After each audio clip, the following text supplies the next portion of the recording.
Bien, mesdames et messieurs, bonsoir. Bienvenue à cette deuxième leçon de ce cours sur la fabrique des embryons entre guillemets. Ce soir, nous allons parler de quelques notions d'embryologie comparée, de gastrulation. Alors, rassurez-vous, on va passer assez rapidement là-dessus. Et puis, on va discuter, encore une fois assez rapidement, parce qu'on en a parlé à plusieurs reprises les années précédentes, du matériel qui est à la source de la production de ces pseudo-embryons, à savoir les cellules ES et les cellules IPS. On fera un petit rappel là-dessus. Et puis ensuite, on passera alors au plat de résistance, qui est à la fois la culture, les protocoles de culture, des résultats récents tout à fait remarquables, comme vous le verrez. Et puis, on parlera aujourd'hui du premier des trois exemples que j'ai choisis sur ces pseudo-embryons, qui sont donc les blastoïdes humains. Voilà. Alors, la semaine passée, je vous ai fait une liste assez longue des justificatifs, des arguments pour lesquels les scientifiques actuellement pensent qu'il est essentiel d'étudier l'embryon humain et donc de ne pas se contenter des observations que nous avons accumulées pendant pratiquement 4 ou 5 décennies en utilisant des modèles mammifères comme la souris de laboratoire. Et vous vous souvenez qu'une des raisons principales que j'ai mentionnées, c'est bien sûr l'existence de différences entre l'embryon humain et l'embryon murin, bien que ces deux embryons soient des embryons mammifères, et bien que même tous les vertébrés, en fait, partagent des principes de développement qui sont très, très semblables, voire identiques, il y a des différences qui sont très importantes. Et j'aimerais commencer cette leçon ce soir en illustrant ce point précis en discutant de quelques-unes de ces différences pour illustrer une dernière fois l'importance de travailler avec l'embryon humain ou avec des ersatz d'embryons humains et de ne pas se contenter des modèles animaux que nous avons utilisés jusqu'à présent. La première de ces différences est une différence très intéressante qui se trouve dans le tempo du développement, dans les séquences temporelles de ce qui arrive pendant le développement précoce.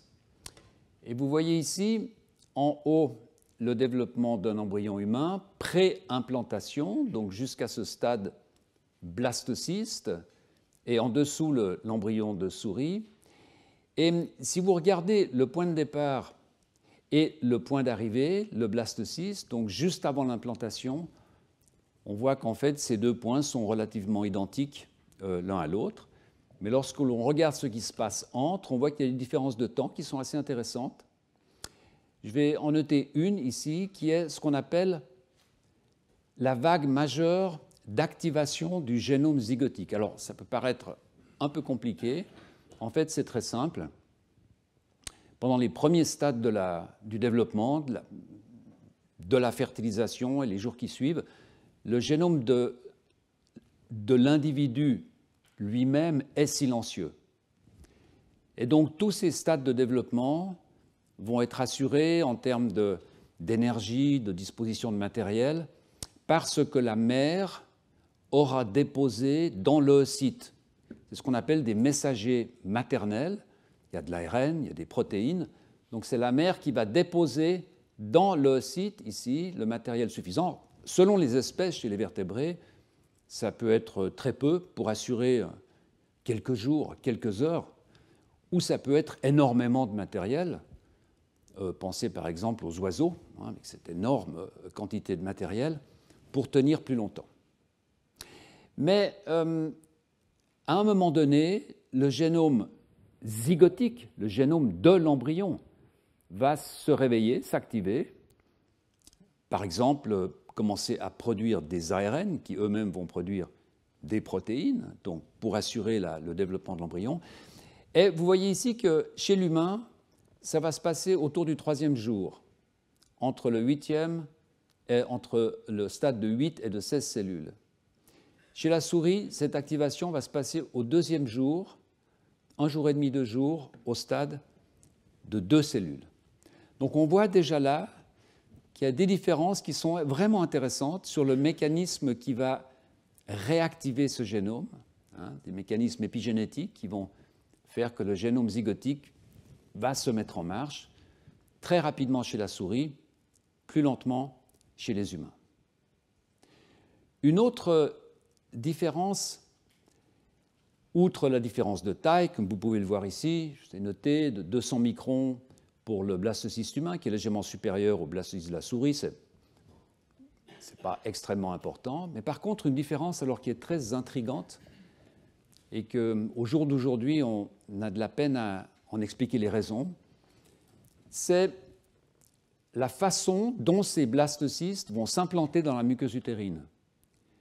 On en reparlera à la fin de cette leçon, mais chez les humains, ça va se passer au travers du trophectoderme polaire, c'est-à-dire le trophectoderme qui se trouve proche de la partie épiblastique ici, donc proche de l'endroit où l'embryon va se développer.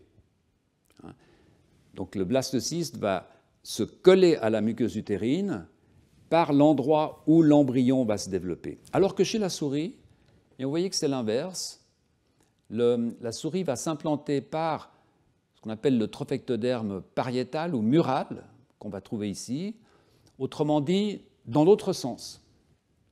Donc on va avoir chez l'humain une implantation dans ce sens-là, chez la souris, on va avoir une implantation dans ce sens-là. Pourquoi?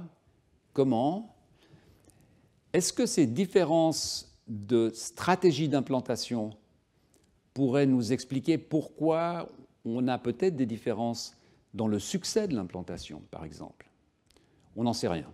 Donc c'est quelque chose qui est absolument essentiel d'étudier et évidemment qu'on ne peut pas étudier en utilisant des souris, puisqu'elles s'implantent à l'envers. Une autre différence alors qui est majeure vraiment, et sur laquelle je ne vais pas trop insister parce qu'on rentre dans des détails de l'embryologie comparée entre l'homme et la souris, qui sont des détails très intéressants mais un peu fastidieux, c'est que l'embryon chez les humains va se développer à partir de cette partie rouge, qui est donc l'épiblaste. On reviendra là-dessus dans quelques minutes. Et cet embryon va se développer en forme de disque sur la longueur, un peu comme une saucisse. Je vais vous montrer dans quelques minutes une vue de dessus. Vous verrez que c'est une sorte de plaque, en fait. Donc on a un développement qui est un développement qui se rapproche, en fait, curieusement, toute proportion gardée, du développement des oiseaux, qui eux aussi se développent dans une sorte de disque.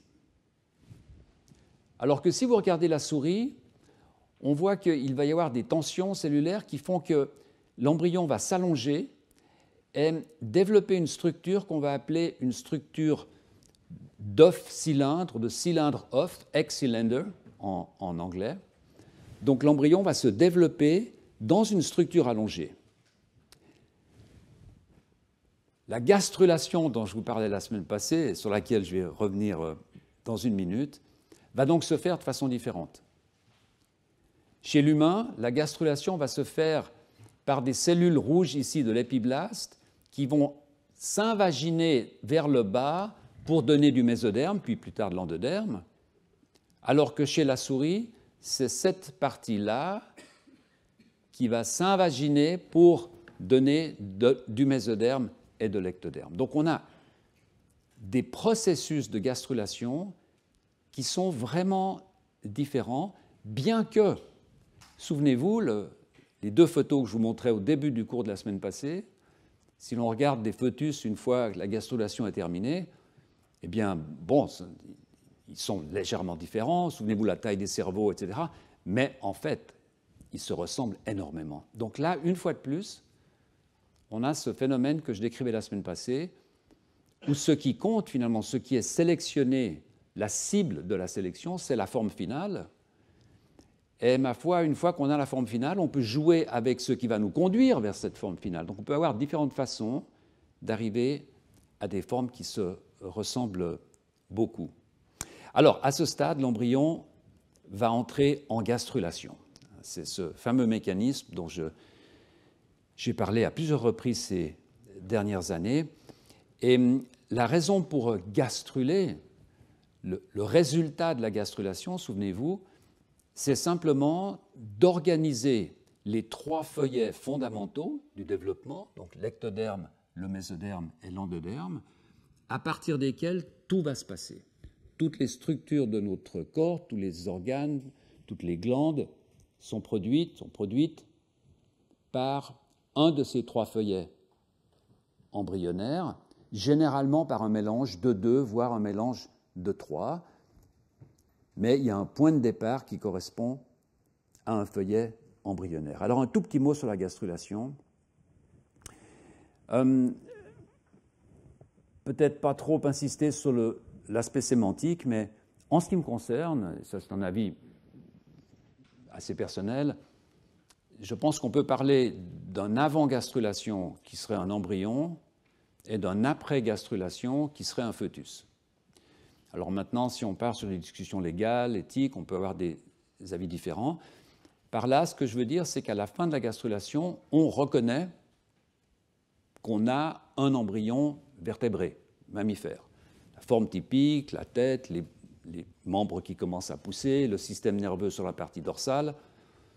Donc on a vraiment quelque chose qui ressemble à un adulte futur, donc ce que je qualifierais d'un fœtus. La gastrulation peut se dérouler de façon très différente et une bonne façon de la comprendre, c'est de l'étudier chez les amphibiens. C'est une façon historique, évidemment. Il y a énormément de travail qui a été fait sur les amphibiens par toute l'école allemande d'embryologie classique, mécanistique. Et là encore, je ne vais pas trop insister, mais j'aimerais vous rappeler 2 choses. La première, si on regarde le développement d'un amphibien, on s'aperçoit que la taille générale ne change pas. Je mentionnais cela la semaine passée déjà. Donc on a toute une première phase de développement qui consiste à diviser des cellules en plus petites cellules, des grands blastomères en tout petits blastomères. Et puis on arrive à ce stade-là d'une morula, donc quelque chose qui ressemble à une petite mûre, et puis on va faire une cavité. Comme pour un blastocyste, on va pomper de l'eau, une cavité blastocélique. À ce stade, chez les amphibiens, on appelle ça une blastula, plutôt qu'un blastocyste. Et puis, va se passer la gastrulation. Mais ce que j'aimerais vous dire, la raison pour laquelle je vous montre cette image, c'est que chez les amphibiens, déjà à ce stade, déjà au stade du premier clivage, la mère a déposé à l'intérieur des éléments qui préfigurent déjà une organisation spatiale, un peu comme chez la mouche, pas autant, mais il y a aussi l'effet de la gravité, etc., qui fait qu'il y a une distribution inégale du matériel qui se trouve dans ces embryons. Et en fait, cette distribution, en quelque sorte, préfigure l'origine des feuillets embryonnaires. C'est-à-dire tout ce qui est endodermique va venir du bas, et je pense qu'on peut voir pourquoi en fait la couleur jaune a été choisie comme couleur générique pour qualifier l'endoderme, parce que si vous regardez une ponte de rana ou au printemps, c'est un peu tard maintenant, mais dans les bois, vous verrez qu'en fait les œufs ont une coloration un peu différente qui est plus faible vers le bas. Donc je pense que c'est l'origine du choix de cette couleur un peu jaune qui est la couleur du vitellus en fait. Hein. Donc on a cette partie endodermale, on a une partie au-dessus qui va devenir l'épiderme, l'ectoderme, la peau, le système nerveux dorsal, et puis une sorte de bande au centre qui va devenir le mésoderme. Si vous regardez l'embryon, on ne verrait pas de bande rouge, évidemment, mais les cellules qui sont dans cette partie sont déjà, en quelque sorte, engagées ou soumises à des signaux qui font que ces cellules vont devenir du mésoderme. Voilà. Donc, l'équation est simple. On conserve, puisque les cellules ne bougent pas, jusque-là, elles se divisent, hein, donc on fait plus petit. Donc, les cellules ne voyagent pas. Sauf à ce moment-là, où il va falloir passer de ces trois couleurs horizontales à une structure qui va permettre la morphogenèse, autrement dit la structure finale, avec le jaune à l'intérieur, le rouge autour et le bleu qui entoure le tout. Et c'est à ça que sert la gastrulation. C'est comment transformer ces trois lignes en trois cercles concentriques. Et la façon dont ça se fait, alors je prenais l'image de ce ballon de football dégonflé qu'on essaie de rentrer, ben c'est ce que vous voyez ici. Il y a un point d'entrée, et donc il va y avoir toute cette partie-là, ici, qui va descendre, descendre, rentrer par ce point et remonter à l'intérieur, le rouge. Hein. Peu à peu, le bleu va couvrir l'ensemble en rentrant à l'intérieur. Vous imaginez une sorte de descente. Chez les poissons, c'est encore plus manifeste. C'est un phénomène qu'on appelle l'épibolie. Donc toute la partie ectodermique va descendre et englober le reste pour qu'à la fin, on arrive avec cette structure-là, l'ectoderme à l'extérieur, l'endoderme à l'intérieur, et puis le mésoderme qui fait cette couche intermédiaire. À partir de là, tous les organes, toutes les glandes peuvent être assignés à une origine particulière. Alors, vous voyez ici une image que j'avais déjà montrée. Si ça vous intéresse, je vous rappelle en passant que toutes ces images sont déposées sur le site du collège, si vous voulez les retrouver. On voit ici tout ce qui dérive de l'ectoderme, la peau, le système nerveux, les récepteurs sensoriels, etc., l'épiderme. Tout ce qui dérive de l'endoderme, le foie, le pancréas, le thymus. Attention, il y a des cellules là-dedans qui vont venir du mésoderme, ne serait-ce que les cellules sanguines, puisque le sang vient du mésoderme, en rouge. Donc, dans chaque organe, vous allez avoir du sang, donc vous allez avoir un mélange de cellules d'origine différentes. Les animaux par lesquels le point de gastrulation terminera en bouche, on les appelle les protostomes. Et les animaux dont le point d'entrée de gastrulation terminera en anus, on les appelle en gros les deutérostomes. Donc nous sommes des deutérostomes, et c'est une des grandes classifications des animaux, soit des animaux qui s'internalisent pendant la gastrulation en créant plus tard une bouche au bout, comme nous, les deutérostomes, ou les animaux qui, en s'internalisant, vont créer la bouche, les protostomes. Parmi les deutérostomes, les cordés, les oursins, donc les animaux qui sont proches de nous, et puis les protostomes, évidemment, les arthropodes, les mollusques, etc. Alors évidemment, contrairement aux amphibiens, nous ne gastrulons pas exactement de cette façon, mais notre tâche, la tâche de nos embryons, c'est d'établir ces trois couches avec comme challenge alors encore plus compliqué, qui est en même temps d'organiser les annexes extra-embryonnaires. Et ça, c'est vraiment le problème des mammifères, parce que là, on est dans un milieu aquatique, il y a une gangue autour, on ne s'occupe pas de faire un amnios, on ne s'occupe pas de faire des annexes, de s'implanter. On se développe et puis on nage. Chez les mammifères, c'est différent. Il va falloir séparer d'un côté ce qui va donner l'embryon, mais une grande partie de ce qu'on appelle l'embryon ne va pas faire de l'embryon. Cette partie va faire les annexes embryonnaires. C'est pour ça qu'il y a des discussions très intéressantes lorsqu'on fait un diagnostic préimplantatoire, par exemple. On peut dire, oui, mais vous prenez une cellule d'un embryon de 8 cellules. Mais non, on prend une cellule de quelque chose qui n'est pas encore un embryon. La majorité de ces cellules ne donneront pas d'embryon. Elles donneront des annexes embryonnaires. Or, le placenta n'est pas protégé par la loi. Discussion très intéressante sur ce point-là. Alors, comment cela se fait? Eh bien, c'est plus compliqué. Vous voyez ici ce que je vous disais tout à l'heure. On a un embryon humain qui est juste en train de gastruler, puisqu'il y a déjà du mésoderme ici en dessous de l'épiblaste. Et quand on le regarde de dessus, on a cet aspect, vous vous souvenez, je vous montrais la semaine passée, comment l'embryon de poulet fermait son tube neural. On a cet aspect un peu en disque, comme ça. Et donc les cellules, plutôt que de rentrer dans un ballon, vont passer à travers cette ligne ici qu'on appelle la ligne primitive, primitive streak, ici, et les cellules vont descendre et former du mésoderme à l'intérieur, plus tard de l'endoderme.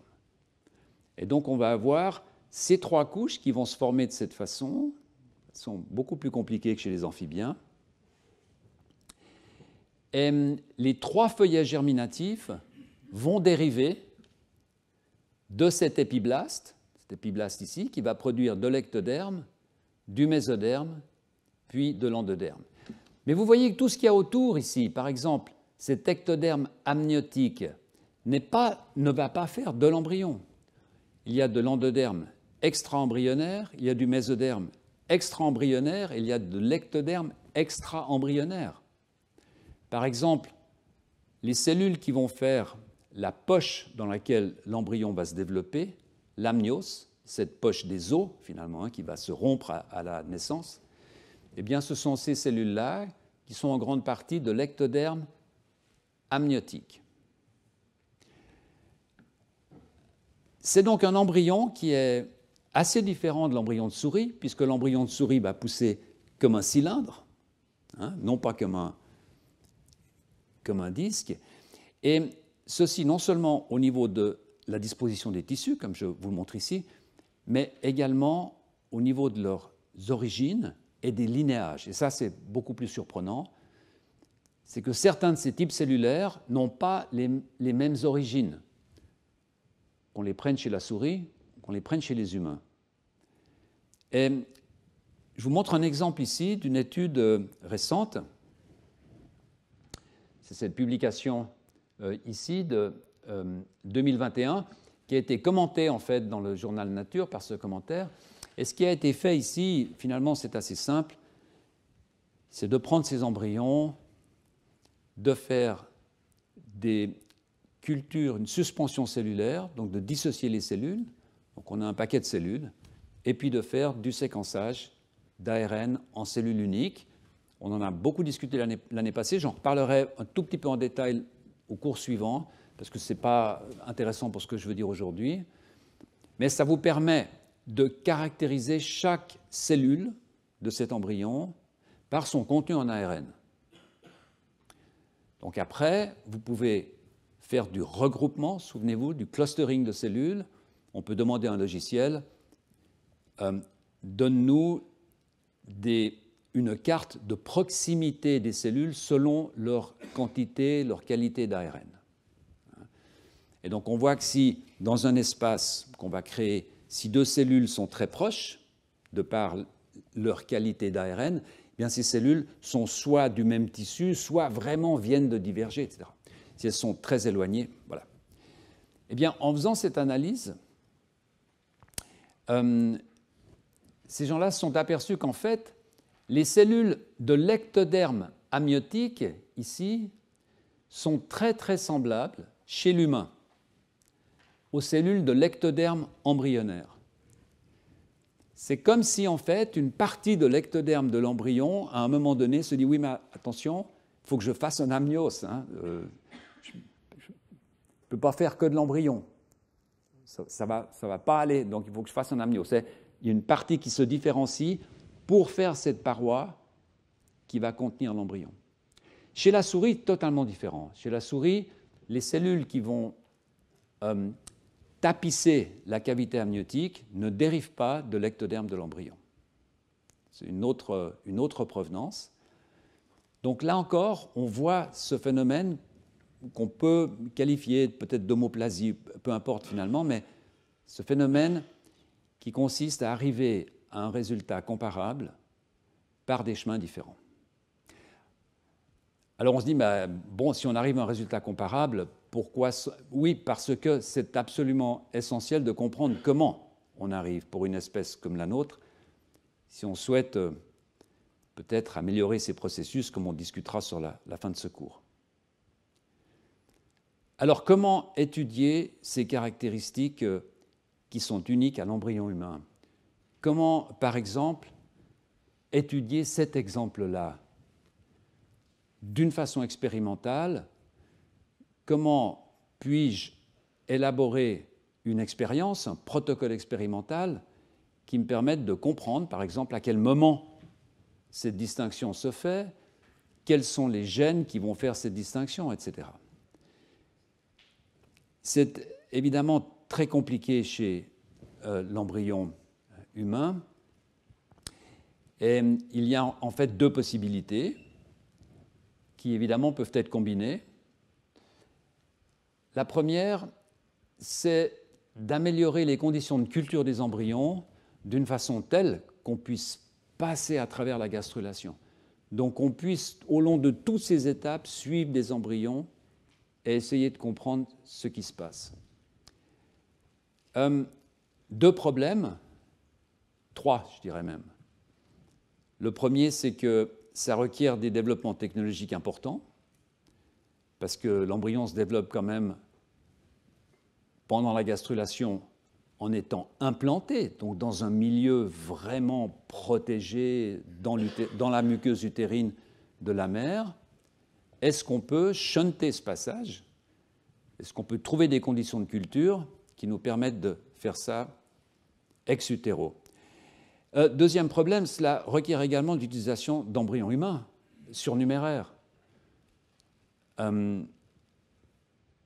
Ou même, encore plus compliqué, des embryons qui seraient produits dans ce but.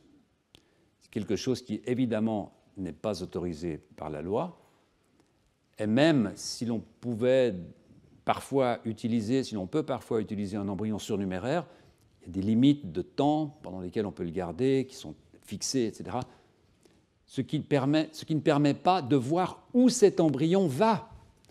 Parce que, évidemment, lorsque l'on fait une intervention, lorsqu'on essaie de comprendre un mécanisme chez l'embryon, un mécanisme qui se passe au jour J, il ne suffit pas d'avoir un embryon au jour J. Il faut qu'on ait l'embryon au jour J, plus 5, plus 6, plus 7, plus 8, pour voir le résultat de l'intervention, pour voir ce qu'on a fait à cet embryon. C'est strictement impossible chez les humains, bien évidemment. L'alternative, elle est simple, c'est de produire des structures biologiques, des pseudo-embryons, des embryoïdes, aussi proches que possible de ces embryons, sans passer par une fertilisation entre gamètes, en utilisant des cellules souches embryonnaires. J'ai mis ce soir deux extraits de Brave New World de Aldous Huxley, qui est un livre, peut-être certaines d'entre vous l'ont lu il y a longtemps. Dans le contexte actuel, je recommande de le lire. C'est un livre totalement étonnant du point de vue de l'anticipation et assez déprimant par ailleurs. Alors aujourd'hui, grâce au travail principalement d'un laboratoire à l'Institut Weizmann à Tel Aviv, il est possible de littéralement cultiver ces embryons d'un stade pré-implantation à un stade post-implantation. Et c'est un vrai tour de force qui a été réalisé par cette équipe. Vous voyez, en 2021, les conditions ont même été améliorées aujourd'hui par cette équipe de Jacob Hanna, qui d'ailleurs sera là au colloque le 7 juin. Et le principe de base, en fait, c'est développé de façon totalement empirique, bien entendu, parce que c'est vraiment une discipline dans laquelle il faut tout essayer. Autrement dit, il faut essayer chaque traitement 0,5, 0,8, 0,9, 11, 13, et puis chaque concentration d'oxygène, concentration de glucose, chaque élément doit être pris de façon empirique pour voir quelles sont les conditions qui permettent quoi. Et vous voyez ici, j'ai mis toute une série de paramètres critiques. Et l'important, c'est deux choses qui sont vraiment importantes. La première, c'est qu'on passe d'un système statique à un système rotatif. Donc ces embryons, à un certain moment, ont besoin de bouger. C'est pour ça que j'ai mis la citation de Brave New World, où toutes les 2 semaines, je ne sais plus, on va secouer les embryons pour les habituer au mouvement. En fait. Là, ce n'est pas pour les habituer au mouvement, mais il faut que ces embryons bougent. Et vous voyez que les conditions sont en perpétuelle évolution. Et c'est à cause de cela qu'il y a un besoin d'une technologie qui est assez avancée, en fait. Ce n'est pas simple du tout de faire ça dans son laboratoire. Ce sont des machines, il faut vous imaginer que ces embryons vont croître, il faut les garder dans des milieux appropriés, et puis il faut avoir accès.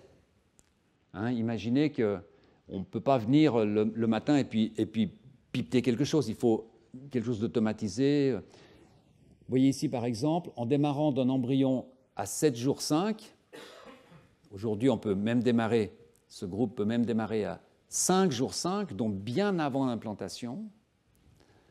On voit que les conditions de... Regardez par exemple les conditions d'oxygène. On est à 5% le premier jour, 13% le deuxième jour, 18% le troisième jour, 21% le quatrième jour. Pourquoi ces pourcentages empiriques? C'est simplement de l'essai. Ça marche pas, on en met un peu plus, on en met un peu moins.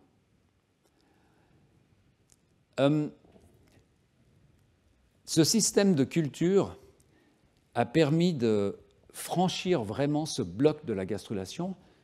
Et on pensait, je ne vais pas faire trop d'histoire, mais je me souviens, étant étudiant dans les années 80, en faisant ma thèse, il y avait déjà un bloc entre l'œuf fertilisé et le 2 cellules.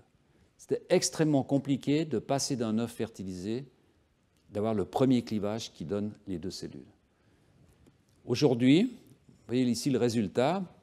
On part ici d'un embryon de 6 jours, 5, juste après l'implantation, mais on peut aussi démarrer d'un embryon de 5, vous voyez ici, 5,5. Et voilà le résultat. On passe à travers la gastrulation et on arrive à ce fœtus ici, qui n'est pas un vrai embryon, qui est un embryoïde, mais qui est un embryoïde non pas dérivé de cellules S, dérivé d'un vrai embryon. Alors on peut discuter, est-ce qu'en partant d'un vrai embryon et en le cultivant 5 jours dans ces conditions, on obtient un vrai embryon? C'est important l'aspect sémantique dans ce cas particulier. Ou si les conditions de culture sont telles qu'on est déjà sur un embryoïde. C'est des discussions qui sont assez théoriques. Sur le bas ici, vous voyez en fait la même série d'embryons que sur le haut, mais à l'échelle. C'est absolument stupéfiant. Vous voyez ici le point de départ, et là on est à jour 6,5. Si je vous montrais à jour 5,5, ce serait encore plus stupéfiant. Et après 5 jours de culture, voilà ce qu'on obtient.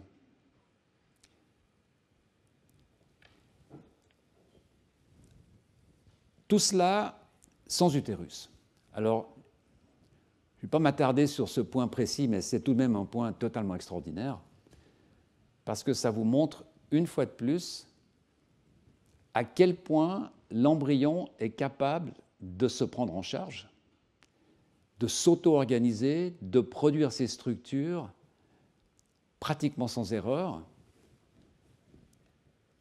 C'est tout à fait remarquable, en fait. Mais bien entendu, dans ce cas-là, on part d'un embryon. Inutile de vous dire que tout cela, c'est de la souris, évidemment.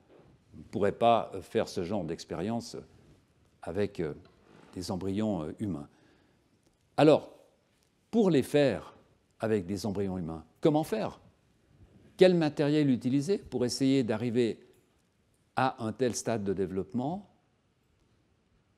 sans utiliser d'embryons humains? Et c'est là qu'on retombe sur les cellules ES, les cellules souches et les cellules iPS. Alors, comme je vous le disais tout à l'heure, j'en ai déjà parlé plusieurs fois. Je vais simplement passer 5 minutes à rafraîchir les bases minimales nécessaires. Puis, vous parlez simplement de l'histoire de ces cellules, parce que je la trouve très intéressante, en fait. Je dirais que tout commence dans les années 50, 60. Leroy Stevens, qui est un Américain qui d'ailleurs s'était battu en Sicile aux côtés de Patton à la fin de la guerre, revient aux États-Unis pour faire une thèse et fait sa thèse sur une île qui s'appelle l'île du Mount Desert Island, qui est tout au nord des États-Unis, dans l'État du Maine. Et pourquoi une île perdue? Parce que des industriels de Détroit à l'époque, avait décidé de financer un laboratoire pour étudier l'effet des radiations, on est dans les années post-guerre, sur le cancer. Et donc, c'est en grande partie à cause de cela que ce laboratoire qui est devenu le laboratoire Jackson, le Jackson Lab est devenu un peu la Mecque de la génétique de la souris parce que, en grande partie, c'est dans cet endroit perdu que se sont développées les souches consanguines de souris qui ont fait l'incroyable valeur de ce système pour la génétique du développement et pour la génétique en gros. Parce que les souris survivent, vivent très bien d'ailleurs, à l'état consanguin. Ce qui permet de faire des expériences génétiques, physiologiques, parce que vous pouvez faire des groupes contrôle, des cohortes. Vous savez que toutes ces souris sont pratiquement identiques les unes aux autres. D'accord ? Alors, Roy Stevens, il travaille sur autre chose et puis il remarque un jour une souris qui a une tumeur dans les testicules. Et avant d'analyser cette tumeur, il va croiser cette souris et puis il va obtenir une lignée. Et cette lignée va être sélectionnée, resélectionnée, jusqu'à produire pratiquement, je ne me souviens plus exactement du titre, voilà, 10%. Vous voyez, 10% de ces souris produisent des tumeurs testiculaires. Alors, ce sont des tumeurs des cellules germinales. Et c'est pour ça que c'est le début de l'histoire des cellules ES, en fait, des tumeurs des cellules germinales, qui aujourd'hui la lignée s'appelle 129 SV-TER, SV pour Stevens, et TER pour Teratoma, c'est le nom qu'on donne à ces tumeurs, des tératomes quand ces tumeurs sont bénignes, des tératocarcinomes quand ces tumeurs sont malignes.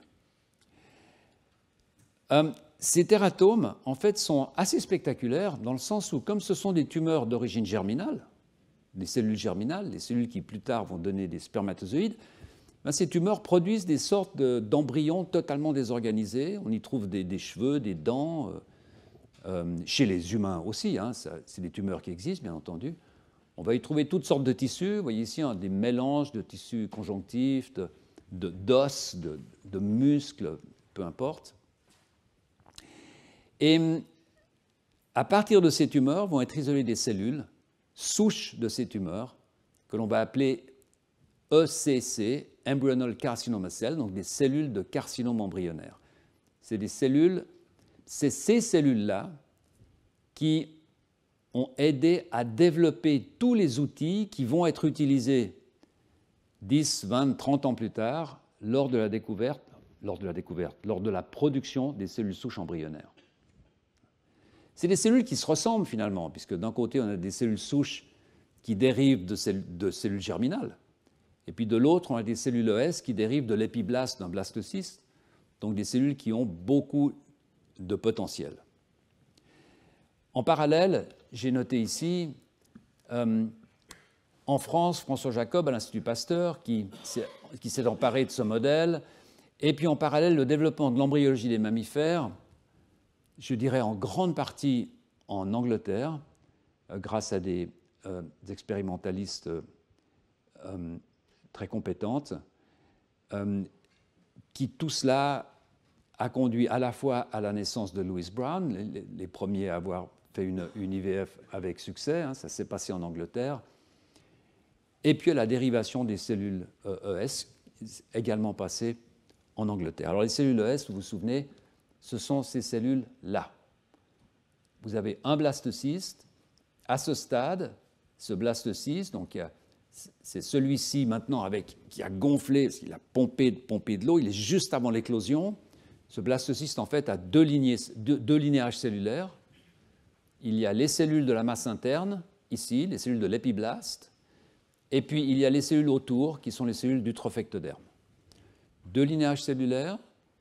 Les cellules de l'épiblaste sont multipotentes, parce qu'elles peuvent faire l'embryon, mais elles ne sont pas totipotentes, parce qu'elles ne peuvent pas faire, chez la souris, d'autres trophectodermes, puisque le trophectoderme et les cellules de la masse interne dérivent de mêmes ancêtres. Donc ces cellules-là ne peuvent pas refaire du trophectoderme. Donc elles sont totipotentes. Mais strictement parlant, elles ne sont pas multipotentes, ne sont pas totipotentes.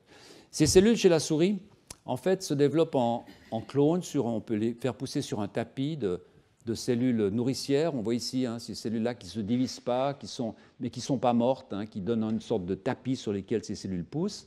Et on voit chaque petit clone est en fait une cellule ES qui s'est développée en clone. Donc on va avoir 30, 100, 150, 200 cellules qui forment un clone de la même cellule ES. D'accord ? Ces cellules ES, elles viennent sous deux formes différentes. Et là, c'est vraiment important pour ce que je vais vous dire sur l'humain tout à l'heure.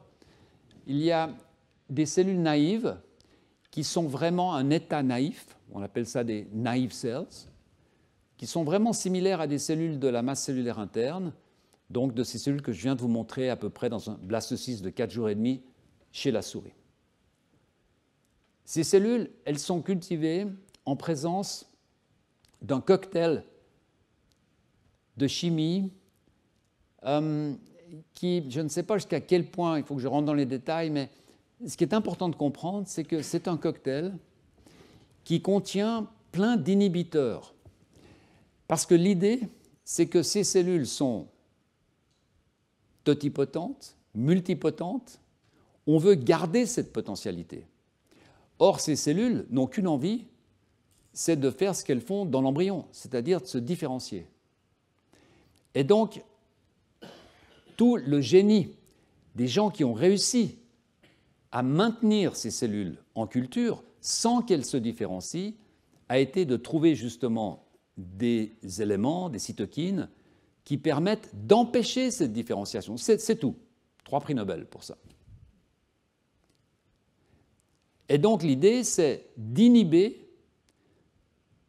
toutes les voies possibles et imaginables, ce n'est pas le cas ici, mais c'est une simplification, de tout ce qui pourrait apporter un signal qui dirait aux cellules « il faut faire ça maintenant, il faut faire ça ». On met des inhibiteurs. On inhibe tout ce qu'on peut. Alors vous voyez qu'il y a ici des inhibiteurs d'une kinase qui s'appelle MEK, c'est les MAP kinases, les R kinases, à l'époque on les appelait comme ça, qui sont impliqués dans la croissance cellulaire, qui répondent au FGF et tout. On ne veut pas de ça, donc on inhibe. Un inhibiteur de la GSK3, qui est une kinase impliquée dans des très nombreuses voies métaboliques de la cellule. On ne veut pas que la cellule ait un métabolisme particulier, etc. Donc on inhibe. Et en inhibant de cette façon, on arrive à conserver ces cellules dans un état de potentialité maximale jusqu'au moment où on décide de lâcher. Donc on va jouer avec ces inhibiteurs, sans inhibiteurs, pour passer un peu de temps avec des inhibiteurs, pour que les cellules commencent à... etc. Puis à un moment donné, on va en mettre un autre ou en enlever, et puis on va partir dans une voie plutôt que dans une autre. C'est ça, en fait, si vous voulez, le schéma de base. Après, si vous vous intéressez vraiment aux détails, je vous laisse aller au PowerPoint. Mais ce milieu 2I qu'on va rencontrer quelquefois dans ce que je vais dire par la suite, c'est simplement un milieu qui contient 2 inhibiteurs. C'est un milieu qui a été développé il n'y a pas si longtemps, en fait. Cet inhibiteur de MEK, cet inhibiteur de la GSK3, et c'est un milieu vraiment extraordinaire qui permet de garder ces cellules avec une très très grande potentialité. L'autre état, c'est ce qu'on appelle des cellules amorcées. C'est des cellules qui correspondent à de l'épiblaste, mais déjà au moment où c'est implanté, où il se passe quelque chose. Donc c'est des cellules qui ont moins de potentialité, mais qui sont toujours capables de faire beaucoup de choses. Comment peut-on... Alors, je vous montre ici en fait une différence assez intéressante entre des cellules ES, des cellules souches embryonnaires de souris et des cellules souches embryonnaires humaines. Et en fait, ces deux types de cellules, qui correspondent les deux à de l'épiblase précoce, finalement, vous voyez qu'elles ne se ressemblent pas du tout. Et en fait, elles ne se cultivent pas de la même façon. Donc ce sont des protocoles de culture différents. Vous voyez que les cellules, par exemple, de souris font des petits dômes. On voit très bien des petits dômes comme ça, alors que les cellules ES humaines, généralement, sont plutôt plates. Pourquoi? On n'en sait rien. Ces potentialités, comment peut-on les évaluer? Parce que, encore une fois, je vous disais tout à l'heure, lorsque l'on veut évaluer ce qui se passe à T5, il faut qu'on ait à T10. Autrement, on ne peut pas voir. Je vous dis ici que ces cellules-là sont multipotentes. Oui, mais comment le montrer? Qu'est-ce que je peux vous montrer pour vous convaincre que ces cellules humaines sont totipotentes? Chez la souris, il y a en fait deux grands systèmes qui ont été développés, deux façons d'évaluer in vivo la potentialité de ces cellules. La première, c'est de prendre ces cellules, de les mettre en suspension, de faire un culot et d'injecter ça dans un animal, une souris, par exemple dans les testicules, dans la capsule rénale. Et si on fait ça, on va avoir une tumeur, et puis on peut regarder ce qu'il y a à l'intérieur de la tumeur, on va trouver si c'est une tumeur qui est totalement homogène, où il n'y a que du tissu connectif, on dira que ces cellules ne sont pas très potentes en fait. Si on a une tumeur de type tératome, tératocarcinome, plein de cellules différentes, un morceau de dent, on se dira, ben voilà, ces cellules-là ont une potentialité très élevée. Et voilà, ça c'est typiquement un tératome qui est induit avec du tissu nerveux, du cartilage, de l'épithélium intestinal, de l'épithélium pulmonaire. On se dit, voilà, ces cellules sont... Mais là encore, on retombe sur cette notion d'auto-organisation parce que ces tissus sont bien organisés. Ils ne font pas un embryon dans la tumeur, ils ne font pas un embryon. Mais l'épithélium va faire des belles rosettes, on va avoir des morceaux, etc. Ce n'est pas du tout une sorte d'anarchie de cellules de types différents qu'on va trouver dans tous les coins. La deuxième façon, développée dans les années 70, qui est évidemment beaucoup plus subtile, mais beaucoup plus compliquée, c'est de prendre ces cellules ES, à l'origine c'était des cellules EC, mais de prendre ces cellules ES et de les mélanger avec une morula pour faire ce qu'on appelle un animal mosaïque ou allophénique ou chimérique. Alors, ce que vous voyez là, en fait, ce n'est pas ce que je vous raconte, c'est l'agrégation de deux morulas. Chez la souris, vous pouvez prendre une morula d'une souris blanche, une morula d'une souris noire, et puis vous collez ces deux morulas ensemble, et puis assez rapidement, ça va faire une grosse morula, qui sera ici, voilà, de cellules mélangées. Ces cellules, curieusement, bien qu'elles soient en nombre le double d'un embryon normal, elles vont parfaitement réguler, parce que l'embryon mammifère est un embryon de type régulatif, comme on l'appelait dans le passé. Hein. C'est-à-dire que cet embryon, en fait, est capable de voir où il en est. Hein. S'il y a trop de cellules, on va s'arranger. S'il n'y en a pas assez, on va en faire d'autres. Hein. Il y a donc des systèmes de contrôle qui permettent de réguler. Donc on va obtenir un embryon de ce genre qu'on va réimplanter dans une mère porteuse, et puis ça va donner naissance à une souris qui sera chimérique, donc qui sera en fait faite de 4 parents, si vous voulez. Mais chacune des cellules ne sera que de 2 parents. Hein, ça va être un mélange de cellules blanches avec un mélange de cellules noires. Et c'est pour ça qu'on obtient ces bandes ici, parce que ça dérive de la crête neurale, toute la pigmentation des poils. Donc on va avoir des bandes qui montrent que cette souris est un mélange. Au lieu de faire ça avec 2 morulas, on peut faire ça avec une morula et des cellules ES. D'accord? Donc on peut agréger des cellules ES à une morula, retransférer la souris et voir si on obtient une souris chimérique. Si on obtient une souris chimérique, on peut croiser cette souris. Si cette souris-là a des cellules qui viennent des cellules ES dans la lignée germinale, elle va faire des petits qui seront 100% dérivés des cellules ES. D'accord? Donc là, les petits ne sont pas chimériques, évidemment, c'est impossible. Ce seront soit des petits blancs, soit des petits noirs.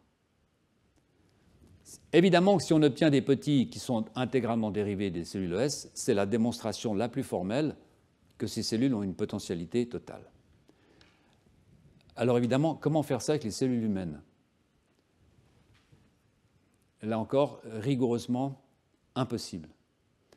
Donc en fait, au jour d'aujourd'hui, lorsque l'on parle de cellules souches humaines ES, on en parle de façon anticipée. Tout le monde pense qu'on pourrait obtenir les mêmes choses, mais évidemment, on ne peut pas le démontrer pour l'instant. Cellules IPS, une façon d'alléger un peu ce travail, cette découverte dont je vous ai déjà souvent parlé de Yamanaka à la fin des années 2000, sauf erreur, au début des années 2000, 2006, cellules de souris, 2007, cellules humaines. Alors ces cellules IPS sont évidemment extrêmement importantes lorsque l'on touche à la fabrication de pseudo-embryons humains, parce que ces cellules ne dérivent pas de la fertilisation, ne dérivent pas d'un embryon, mais dérivent d'une biopsie. Vous pouvez vous-même faire une petite biopsie de peau et obtenir des cellules qui ressemblent beaucoup à des cellules ES en introduisant dans ces cellules 4 gènes qui vont fabriquer 4 protéines qui sont des protéines capables de remettre les cellules à l'heure, donc de changer l'épigénétique de ces cellules pour en refaire des cellules souches. Alors évidemment, beaucoup d'avantages à ces cellules IPS. Vous voyez ici un exemple de neurones dopaminergiques produits à partir de cellules IPS. Beaucoup d'avantages dans le sens légal, dans le sens éthique, puisque ces cellules, forcément, peuvent avoir un consentement, on peut travailler avec, mais ce ne sont pas des cellules ES. Alors c'est de cela que nous allons parler, de l'utilisation de ces cellules pour fabriquer des embryons. Et je dois dire que depuis 5-6 ans, c'est des études qui ont vraiment fait grand bruit dans les médias. On sent que c'est quelque chose d'extrêmement sensible. Ça déclenche beaucoup de réactions. Il y a évidemment une volonté compréhensible des scientifiques eux-mêmes à vendre en quelque sorte leur travail quand celui-ci peut leur rapporter du financement, de pouvoir continuer. Il y a également un intérêt de la presse, qui est un intérêt souvent qui déborde le côté scientifique, et qui est rarement à l'avantage des uns et des autres, pour parler par litote.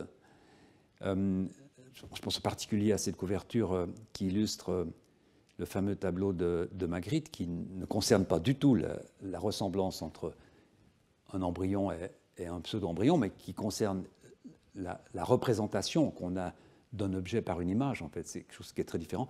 Mais peu importe. Donc, pour faire un point un peu critique de ce qui est possible aujourd'hui, je vous le disais la semaine passée, j'ai donc choisi 3 exemples qui traitent vraiment, me semble-t-il, des 3 modèles actuels qui sont les plus développés, les plus utilisés. Donc, le premier, c'est ce que nous appelons des blastoïdes. Ce sont donc des pseudo-embryons qui correspondent à ce stade, au stade de blastocyste. Deuxième modèle, ce sont les gastruloïdes. Ce sont des embryons des pseudo-embryons qui représentent, je dirais, une partie tronquée d'un embryon en fin de gastrulation, et on verra pourquoi on utilise cette structure tronquée. Et puis finalement, l'embryon intégré, qui est la forme la plus aboutie, où l'idée est vraiment de pouvoir reproduire, en fait, produire un pseudo-embryon en culture en partant du plus tôt possible pour arriver le plus tard possible. Voilà. Alors les blastoïdes, eh bien, 2 types cellulaires. En 2018, j'avais eu l'occasion de faire un cours sur les organoïdes, et la dernière leçon de ce cours, je l'avais consacrée aux embryoïdes. C'était quelque chose de très nouveau, en fait. Et j'avais présenté cette publication de 2018, qui venait de sortir à l'époque, du laboratoire de Nicolas Rivron à Vienne, qui est la personne qui a vraiment développé ce système des blastoïdes. Et j'en avais parlé un peu comme d'une nouveauté, finalement, en posant la question à la fin, est-ce qu'on pourra un jour faire ça avec des cellules humaines? Et c'est de ça que j'aimerais vous parler aujourd'hui. Donc, une fois de plus, je précise, blastocyste, 2 couches cellulaires, une couche qui entoure le trophectoderme, une couche à l'intérieur, une petite boule à l'intérieur, la masse cellulaire interne.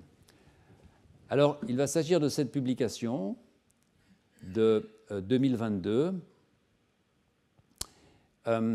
Et cette publication est vraiment extrêmement intéressante car elle n'utilise que des cellules ES comme point de départ. Or, certains d'entre vous se souviennent peut-être que pour faire des blastoïdes chez la souris, ce n'est pas suffisant. Je vous disais tout à l'heure que les cellules ES chez la souris ne sont pas multipotentes, sont incapables de faire du trophectoderme. Et donc, pour faire ces blastoïdes chez la souris, je vous avais décrit en 2018 qu'il fallait utiliser une deuxième source de cellules, qui étaient des cellules de trophectoderme. Alors, comment produire des cellules de trophectoderme in vitro?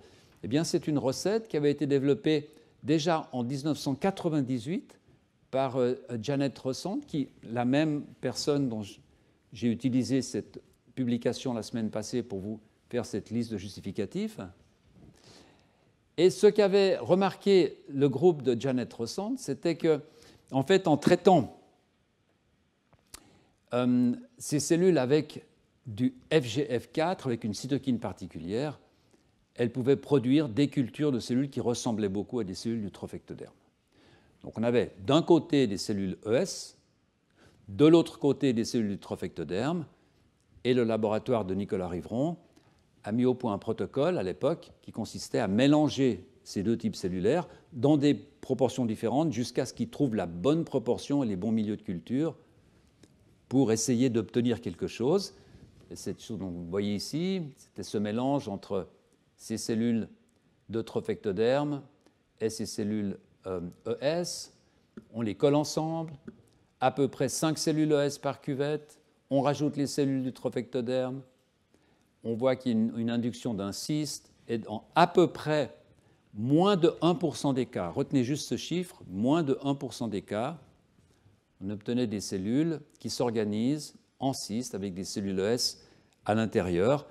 Et on voit ici cette image avec ces blastoïdes ici, qui sont comparés aux blastocystes de souris. Alors évidemment, si vous regardez ça, il n'y a pas photo. Les blastocystes sont plus beaux, ils sont plus nets, ils sont plus lisses. On voit que ce sont des pseudo-blastocystes, des blastoïdes ici. Mais ce sont quand même des structures vraiment étonnantes, très bien organisées.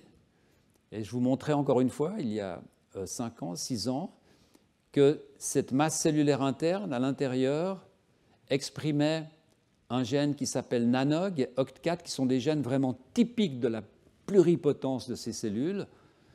Donc vraiment une structure qui ressemblait à beaucoup d'égards à des vrais blastocystes. Je pense qu'à l'époque, j'avais oublié de dire une chose. Et je vais donc me rattraper 6 ans plus tard, une chose qui est très importante en fait, c'est qu'il y a une différence fondamentale entre ces deux objets ici, qui est une différence qui n'est pas visible, mais qui est une différence génétique. Parce que ces blastoïdes sont des clones. Ces blastoïdes dérivent tous de la même cellule ES, de la même culture de cellules ES et des mêmes cultures de cellules trophectodermes. Donc ce sont des clones, ce sont des vrais jumeaux, mais des vrais XMO, je ne sais pas comment on peut les appeler, des clones. Alors qu'en fait, sur la droite, vous avez ici une fratrie. Donc chacun de ces blastocystes, aussi ressemblants qu'ils soient les uns aux autres, sont en fait uniques d'un point de vue génétique. C'est le résultat d'un croisement entre un mâle souris et une femelle souris. Et évidemment, c'est très important de réfléchir à ce point précis. Si un jour on se projette, comme je l'ai fait ici, on se projette dans une dystopie future, où on se dirait, ben voilà, ce seront des clones. C'est donc en 2022 qu'est publié ce protocole, ce nouveau protocole. Et en fait, la grande surprise, c'est le point que je viens de vous mentionner, en fait, c'est que chez les humains, tout peut être fait avec des cellules ES au départ. Pas besoin d'aller chercher des cultures de cellules de trophectoderme. On peut tout faire avec les mêmes cellules. Alors, les deux conclusions majeures de cette étude, à moins que je rentre un tout petit peu dans les détails, sont celles-ci.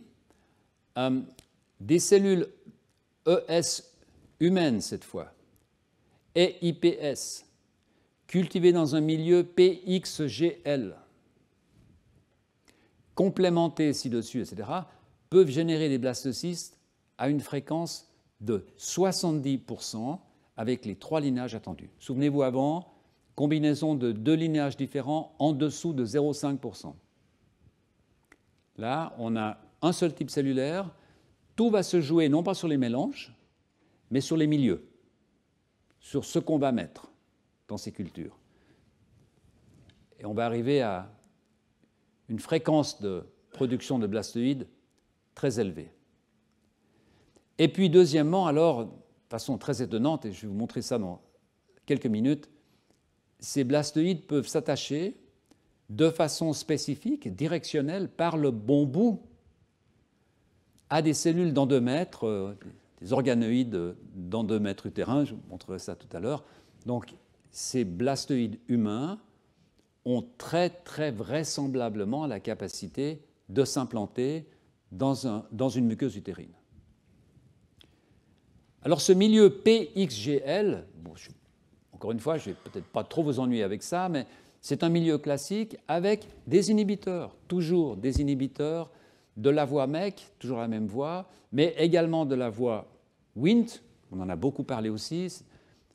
Wnt, c'est une voie de signalisation qui est extrêmement importante pendant le développement précoce. On en trouve partout où les choses importantes se passent, finalement. On ne veut pas que les choses importantes se passent là. On veut attendre. Hein. Donc on inhibe. Et puis un inhibiteur de la protéine kinase C, et puis le LIF.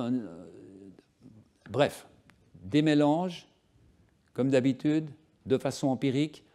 Empirique, encore que, on se doute bien que si peut-être on devrait essayer d'inhiber cette voie particulière, donc on va essayer, ce n'est pas totalement empirique dans le sens où on ne va pas mettre n'importe quoi en attendant que ça se passe. Et puis en plus des inhibiteurs de la voie hypo, qui est une voie de signalisation qui s'occupe de la taille des organes, inhibiteurs de TGF-bêta, bref. Alors, que fait-on avec ce protocole? Eh bien, c'est un protocole qui, une fois les conditions du milieu fixées, est assez simple, finalement. On prend ces cellules humaines ES, et on va les cultiver sur des cellules nourricières, sur ces feeder cells. Donc, ce sont des cellules qui sont... On remplit la boîte de cellules, et puis on traite ces cellules de façon chimique, on les irradie, peu importe, pour qu'elles arrêtent de se diviser, mais qu'elles soient toujours vivantes. Donc, ce sont des cellules qui fournissent un peu ce dont ces cellules ES ont besoin dessus. Hein. Donc, on va les passer plusieurs fois, un passage, 2 passages, 3 passages, dans ce milieu particulier avec ces inhibiteurs. Et puis, au bout de quelques jours, on va ramasser ces cellules, les collecter, les dissocier, en faire une suspension cellulaire, et les réétaler cette fois sur un substrat non adhérent, pour que ces cellules, plutôt que de coller sur le substrat adhérent, collent entre elles. Donc ces cellules vont se coller entre elles et vont commencer à faire des blastoïdes. Donc là, vous avez la deuxième étape, on remet ces cellules en culture, non adhérentes, avec 3 milieux différents, avec des inhibiteurs différents, pendant premier jour, puis 2 jours, puis 2 jours. Vous voyez la complexité des protocoles. Hein, c'est en fait ce qu'on gagne en simplicité en utilisant un seul type de cellules, les cellules S au départ, on le paye, si vous voulez, on le perd en utilisant des systèmes de culture extrêmement compliqués. Mais si vous utilisez ces systèmes de culture, on obtient des blastoïdes, c'est démontré par ce laboratoire, qui sont absolument magnifiques. Donc vous les voyez ici, avec ses 70% d'efficacité. Alors, ces blastoïdes, comment être sûr que les cellules à l'intérieur sont bien des cellules de la masse interne, que les cellules à l'extérieur sont bien des cellules du trophectoderme? Eh bien, c'est assez simple. On peut utiliser des marqueurs. Ici, vous avez des anticorps qui vont reconnaître des protéines qui sont fabriquées par des gènes qui sont spécifiques à ces linéages cellulaires. Et là, par exemple, vous voyez en jaune une protéine qui s'appelle NANOG, j'en ai parlé tout à l'heure, qui est vraiment une protéine type. Si vous la voyez quelque part, c'est du haut potentiel, c'est vraiment de la cellule souche. Donc quand vous avez à la fois NANOG et puis OCT4, ici, en jaune aussi, c'est que vraiment vous avez des cellules de l'épiblaste précoces, de la masse cellulaire interne. Ces cellules, en tout point, ressemblent les cellules similaires dans des vrais blastocystes. Et puis, on voit aussi des marqueurs du trophectoderme, par exemple CDX2, ici, en bleu. Vous voyez qu'on les voit partout, parce que ces cellules couvrent l'intégralité du blastoïde, hein, donc chaque cellule est bleue, sauf évidemment les cellules jaunes. D'accord ? Et puis des cellules que vous voyez en rouge, qui sont des marqueurs d'endoderme, vous en voyez quelques-unes, parce que l'endoderme commence à se différencier. Et c'est le deuxième point qui est extrêmement intéressant, c'est que la temporalité d'apparition des linéages cellulaires est respectée. Ce n'est pas qu'on fait une boule et puis on va avoir du rouge. Non, non, non, non. On fait une boule et on va d'abord avoir un peu d'épiblaste et puis rapidement du trophectoderme et puis un peu plus tard de l'endoderme. Et c'est ce que vous voyez là, en fait, si l'on regarde ces marqueurs. On va d'abord commencer avec de l'épiblaste, puis rapidement du trophectoderme. Et vous voyez que l'endoderme viendra plus tard. Donc on a ces branchements de linéage qui respectent en fait la temporalité de l'embryon. Alors, ces blastoïdes peuvent-ils s'implanter? C'est évidemment une question qui est extrêmement intéressante, non pas d'un point de vue de science-fiction, mais de savoir si la qualité de ces blastoïdes est telle que si on les met dans un milieu qui favorise l'implantation, ces blastocystes sont capables de s'implanter.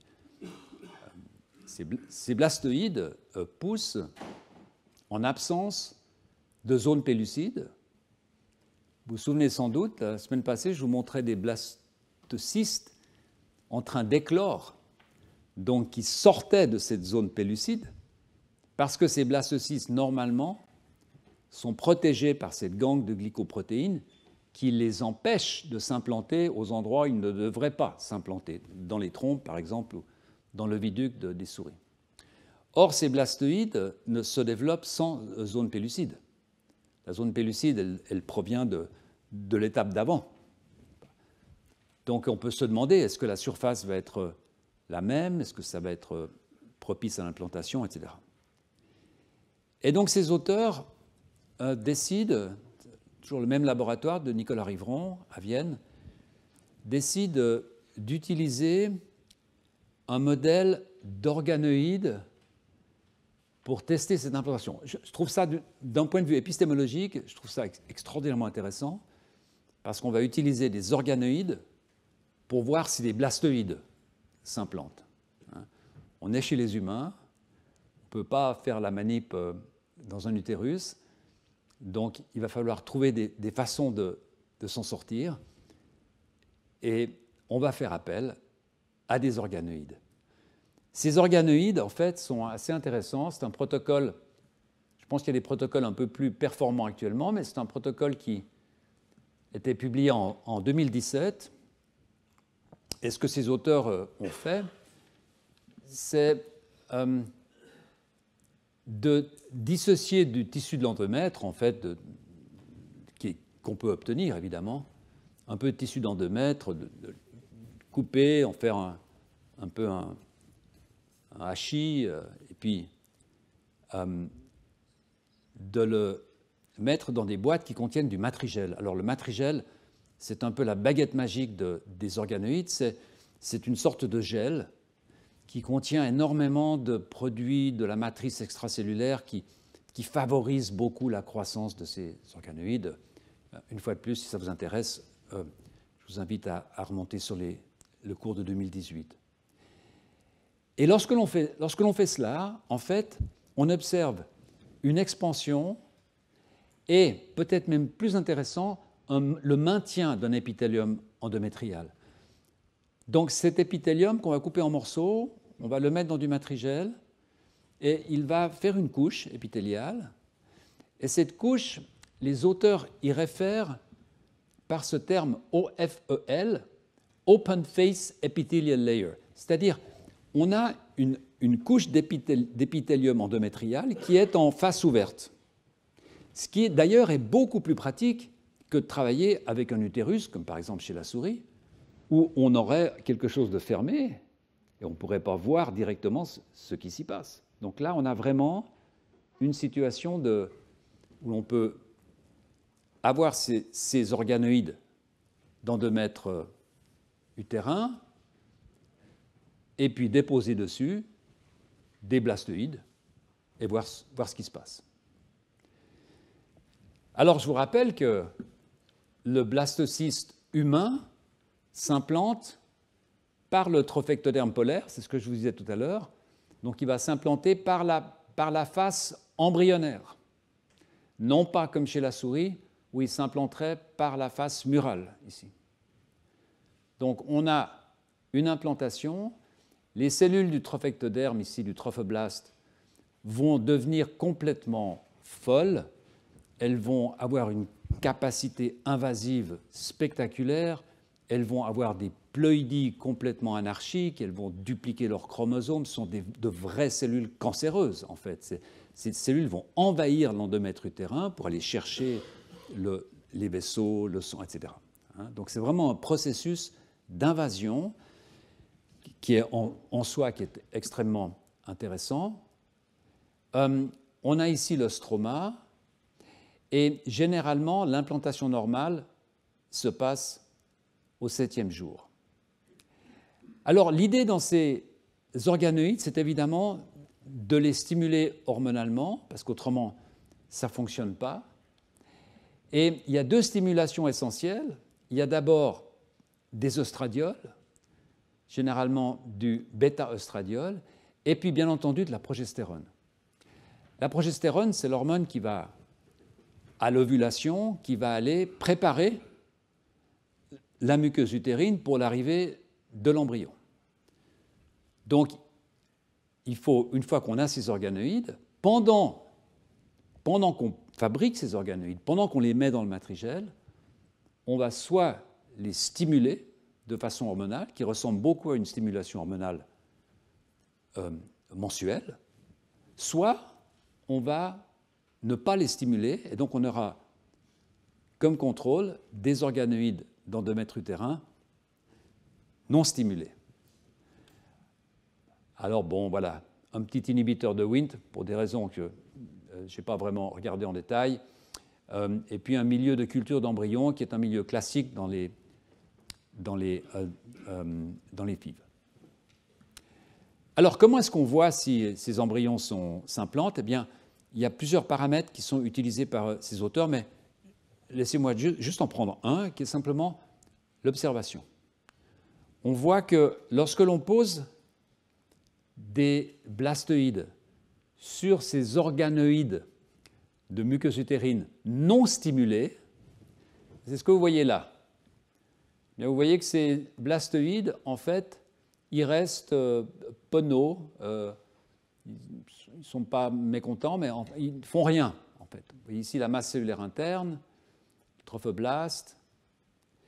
Alors que quand vous les posez sur une muqueuse utérine qui a été stimulée, eh bien, on voit ce processus d'invasion qui est absolument spectaculaire, en fait, où l'on voit ces cellules polaires, donc du bon côté du blastoïde, qui vont commencer à envahir cette muqueuse utérine. Vous voyez ici la quantification de ce phénomène.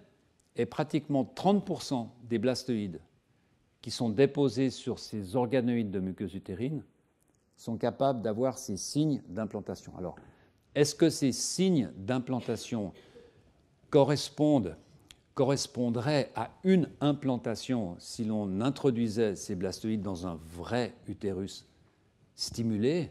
On n'en sait rien. Mais c'est aussi loin qu'on peut aller dans la qualification de ces blastoïdes en disant que, en tout cas, dans ces conditions, ils sont capables de montrer de bons signes d'implantation.